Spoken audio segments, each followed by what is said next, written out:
That's All right. funny. Uh, so since we're talking about some similar with these is all these string of things happening to young black women and families. You have Ashley Janae, the young lady who supposedly, you know, you know, offed herself in Tanzania with her fiance at that point. Yeah, because she was lost And on that trip. yeah, so then it's a whole nother thing. You got the racial component of that, and the other things she was saying with that. Then you got Justin Fairfax, former lieutenant governor of Virginia, who uh, uh, you know offed his wife right in front of their kids, Yes, yep. and then killed himself. And then you got Shemar Elkins, who killed 7 of his kids in Shreveport, Louisiana. And then you got right before that, like right before all those, it kind of kicked these, not gonna say kick these off like that was a movement. Nancy Metoyer Bowen, who was a vice mayor of Coral Springs, whose mate ended up, taking her life. And it's a lot of discourse around this, in a lot of different ways. The Assassinate thing, the Justin Fairfax thing with Roland Martin and him putting up that post. Which I disagree with. I understand what Roland was trying to do, but this ain't the moment to be representing for your friend, because let's not, just like we talked about with Africa Bambaataa. The last thing he done is took and Yeah. killed his wife. And also before that, he had already been he got the reason he didn't become governor was he got jammed up for 3 or 4 SA situations that he was accused of. Or improprieties. Let's say improprieties. I'm not going to say that, improprieties. So all these things made me start thinking, man. And then I'm going to play this clip from my man Dre Witt, who's helping them doing a lot of things with men's mental health, men's actual overall health wealth. And then I'm going to play you somebody that tried to stitch him in response. And then I'll let you talk on it. Then I got something to say after that. But here's Okay. Dre. These are not isolated incidents. And I think that's what so many women are feeling right now. Not just sadness or anger. I think women are flat out exhausted right now, because when the same type of violence keeps happening over and over, women have to start asking themselves a very painful question. And that question is there any way for them to feel safe at all?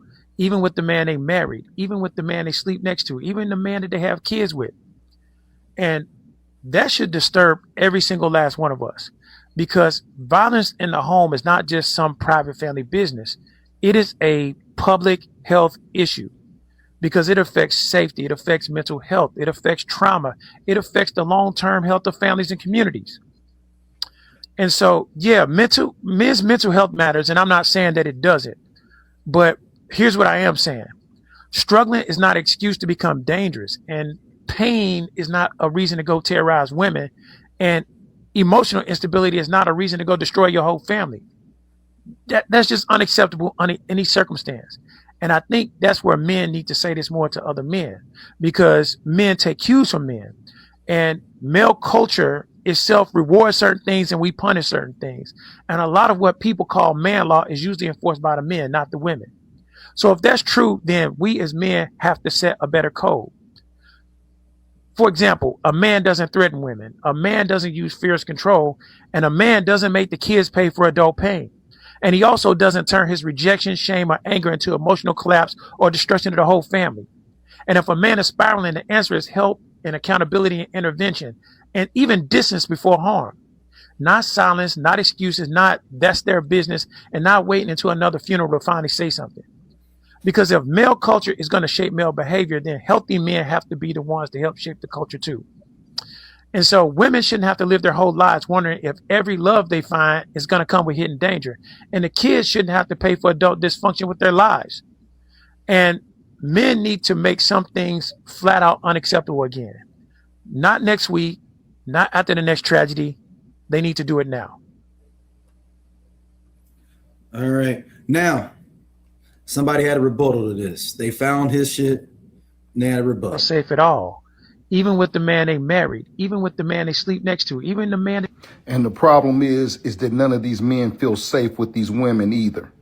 And they're pushed to the point, which is what you're not talking about. You don't talk about anything that the women do to push men to that point. Men are tired of working on themselves and changing. Talk to your sisters.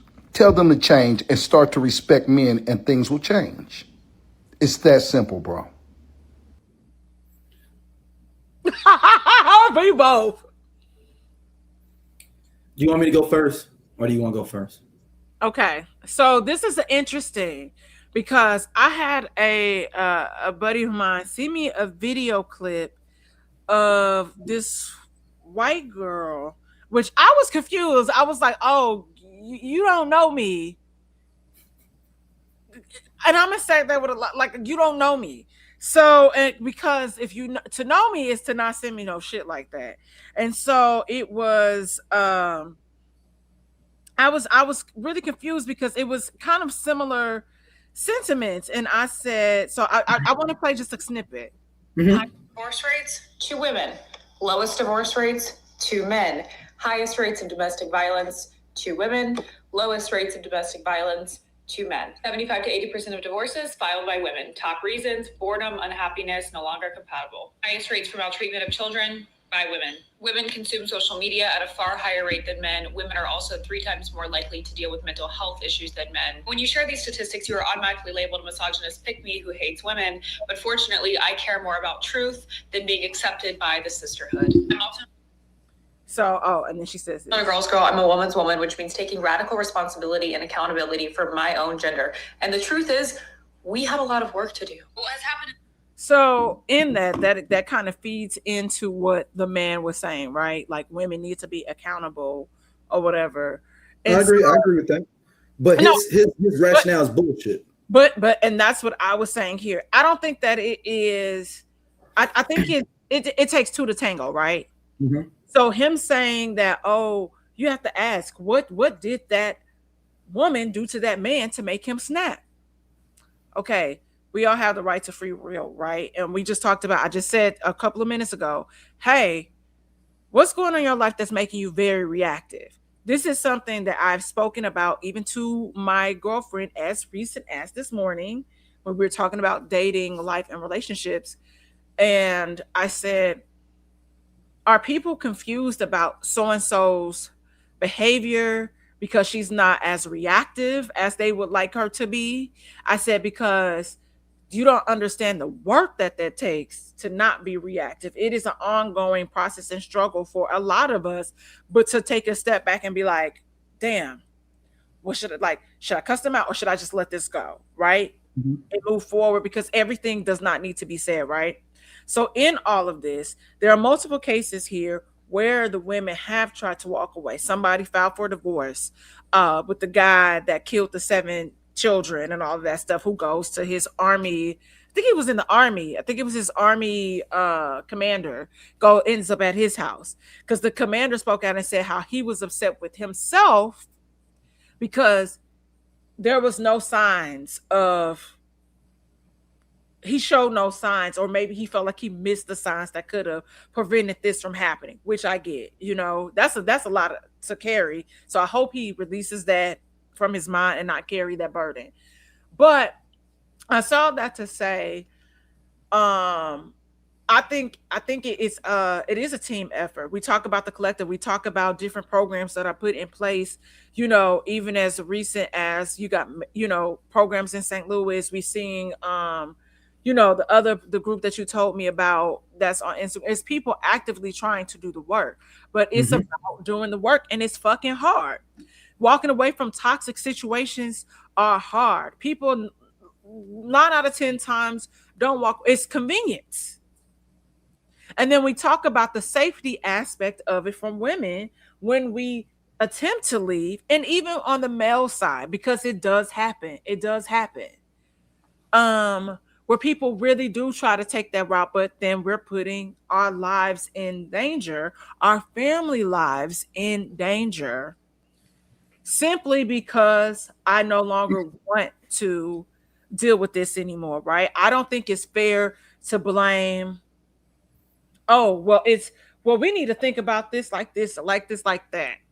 No, it is, okay, collectively as a whole, how can we collaborate and work together to make strides to make, you know, domestic violence lower numbers lower. You know what I mean? So I'm like, I'm not saying, oh, it's men's fault, it's women's fault or with all this stuff. But the issue also too is like, while he said it is an issue amongst men, I would like to challenge that a little bit and say it's an issue because you do have women that cater to men and that are male centered, that allow certain things to happen and uphold the patriarchy.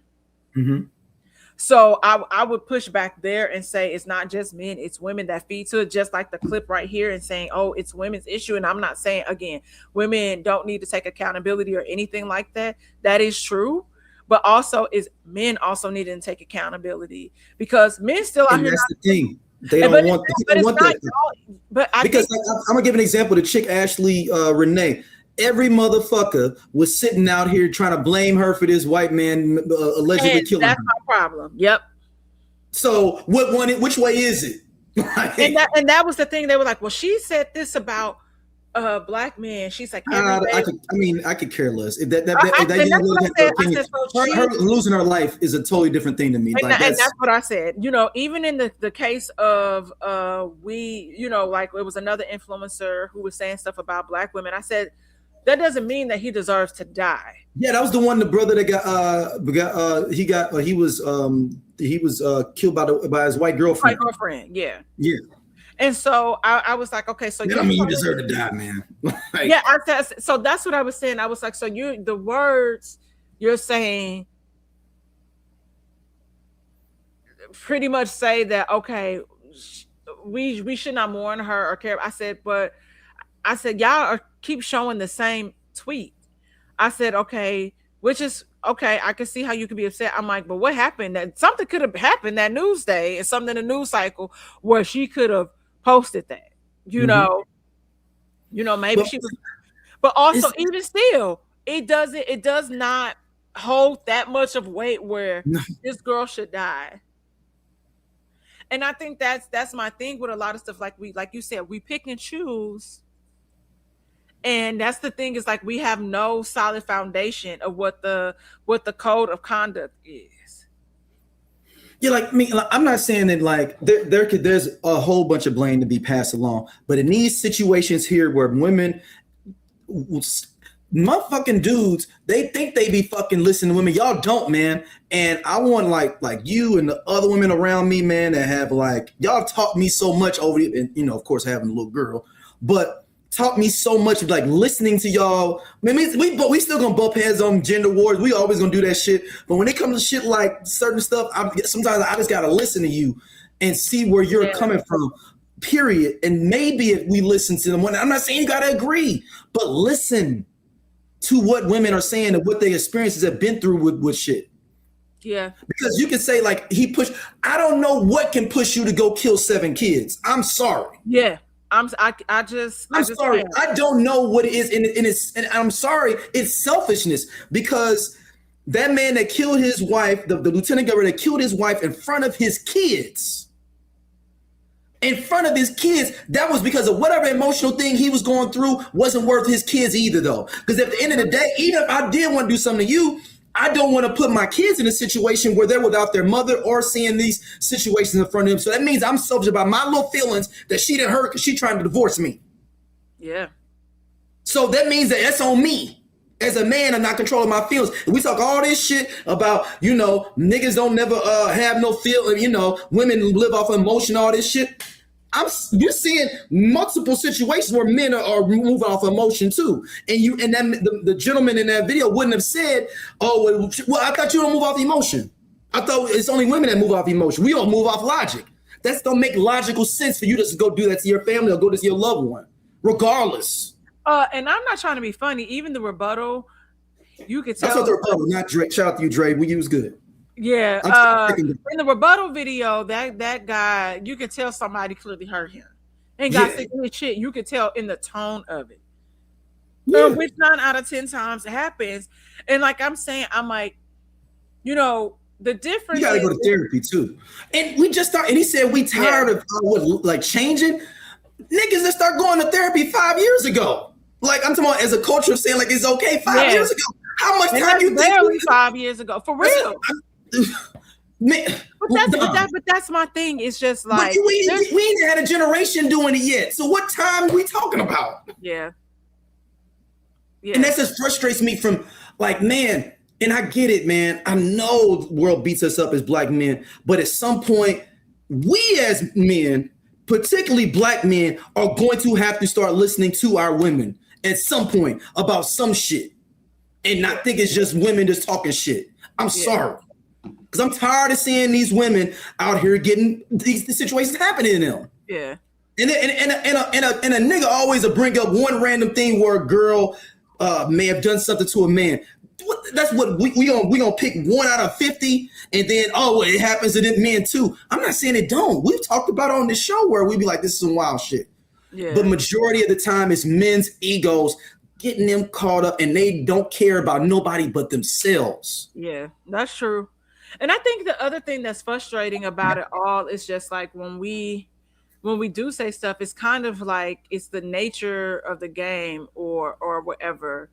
And let the game play out for itself. Your vengeance, God. Y'all all religious all the time until it's about vengeance, because they say, "Well, your vengeance is only for God to have." Let that happen then. Y'all be so religious any other time, but you gotta exact your own vengeance, especially after you're a certain age, man. I ain't exacting no revenge, man. Yeah, but that goes back to when we talk about like self-control. And always, the saying is like a peaceful person is like also can be a dangerous person because you don't know the work that they went through to get to that point, to obtain that peace and how they used to be before. And I think it's one of those things where it's just like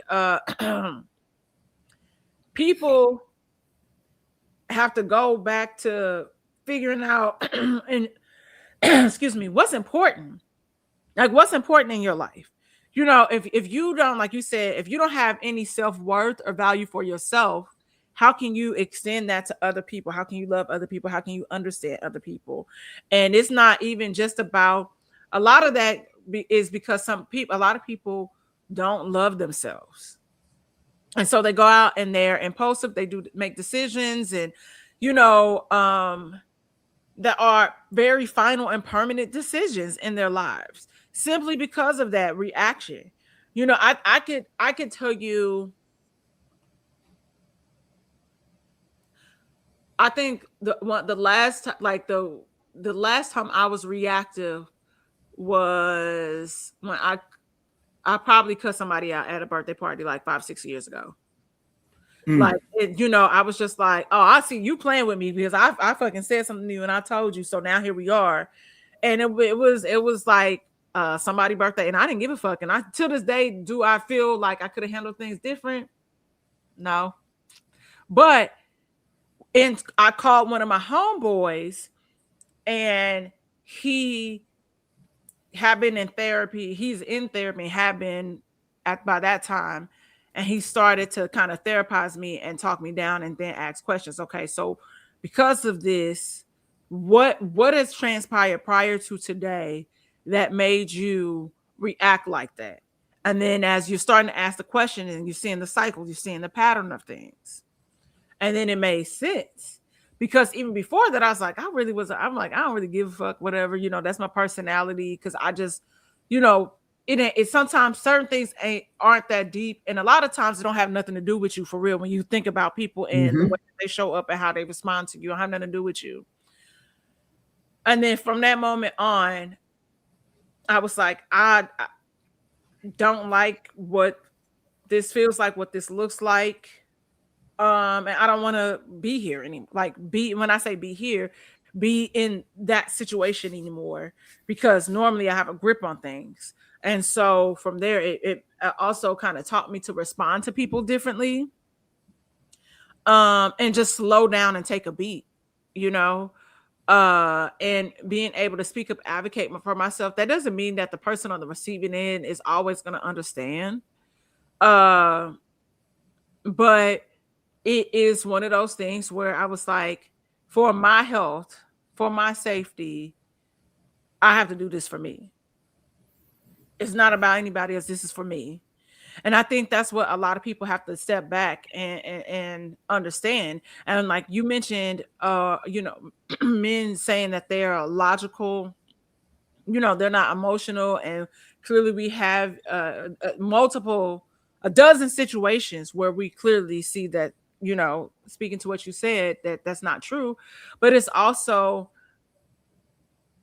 men have to realize that they're not taught to regulate their emotions like women are. At a very young age, you guys are not taught that. It is, men don't have emotions, but you do. You have hundreds of thousands of emotions. And but the main emotion, no, Dom, is I think this pussy's mine forever. That's the emotion. Well, that's why I said hundreds, thousands of emotions. So, okay, I have this emotion. Okay, so what does that make me feel? How does that make me feel? Right? And then we pick apart this. Okay, so why is it that you're really upset because this person is leaving you? Why are you upset? And then you look at the track record. Like you said, somebody was cheating on his wife, doing all this stuff, and the moment that she's fed up and ready to move on, I need to make her life hell. We see it. This is the story you tell us all this time. Well, okay, so what really is that? Is it what being able to dissect that within yourself instead of projecting that onto other people? And now and then you're killing people. You're doing stuff to hurt people, like your kid, like her, like you have traumatized your children for the rest of their lives. Yep. So that's what I'm saying. If, like I said, at the minimum, if you cared about them, at the minimum, is what I'm saying. So, and we talk about but then we talk about the like. I just saw this clip of and it's, she's South African, but she's not black. Charlize Theron telling the story of her mom killing her father in the house, raging alcoholic. She was saying how controlling he was, and she details like the entire at this big age. She's grown. This happened when she was 15, and thank God she likely had access to therapy. And she's just telling this story about how it started with he had been abusive.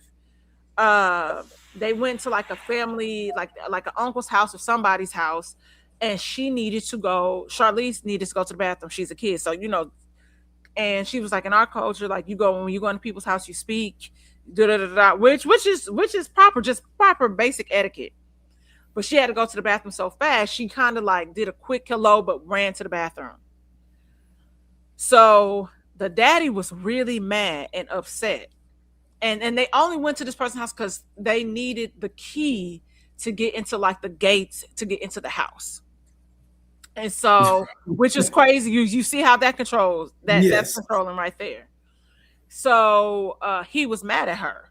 So Charlize knew she was going to get in trouble because he already had been drinking with her uncle, blah, blah, blah, blah, blah. So she was like, I'm going to bed early. Like, when he comes home, tell him that I'm asleep. I don't want to get in trouble. I wasn't trying to be, disrespectful. So he comes home and chaos erupts. And ultimately, like he had weapons. I think he was shooting at their house or something, she said. So the mom went into the safe to get a gun, which there were multiple weapons in apparently. So then the dad comes home, they're tussling, fighting, all this stuff. He goes to the safe to get a gun and tries to shoot them. And whatever it was, the mama had the door closed and he was bamming something, and she shot him through that door and killed him. Ooh. Because that story probably would have ended completely different with her and her mama getting killed by that man. Ooh. Did she have to do time for it, or did they say self-defense? They give her self-defense. Everybody knew what was going on. She didn't mention it, but I would assume how freely she spoke. I don't think her mom got any time. Yeah, and people probably knew what was going on too. Yeah. So we talk about that, like you're just being reactive because you have all these suppressed emotions. Like it really, like when we say go to therapy, and it's not just men that need to go to therapy. We are very well Yeah, aware we all of it, do. but the domestic violence numbers show otherwise. Like, y'all need to go, and you go. So I'm not saying you, but Yeah. um, Yeah, no, but we all do. I mean, and we all fall short. We all just trying to learn to be better people, over time. yeah, We always trying. absolutely. But at the same time, man, I don't. This is not the time period you be talking about what women could do to push the man to. Like, this ain't the time for that. Like, Yeah. if you want to have a discussion, I necessarily don't want to. But this definitely ain't the time to have a discussion right now when we have 4 or 5 cases in a week in a Yeah. row. Yeah. So this ain't the time to be trying to have that. What women do to push. If you want to have it, let's not have it right now. Hey y'all, if you like what you see here on Everyone Needs an Aquarius, be sure to hit that button right there. It'll take you to more clips, and be sure to like, subscribe, and share our podcast. See you back next time.